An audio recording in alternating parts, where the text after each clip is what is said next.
Welcome back to another technical deep dive here in the Debug Zone.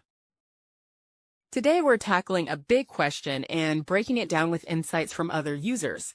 Hopefully this clears up some misconceptions and helps you get the answer you need.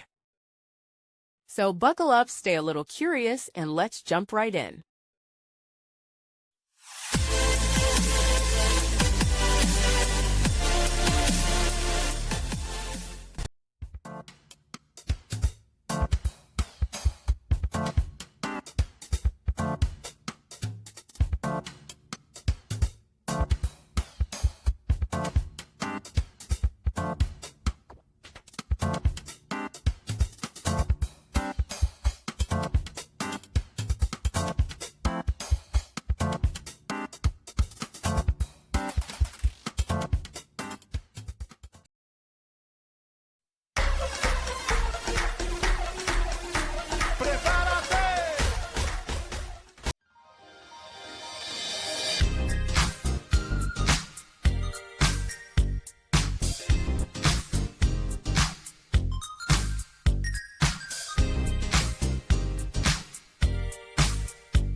And that's a wrap.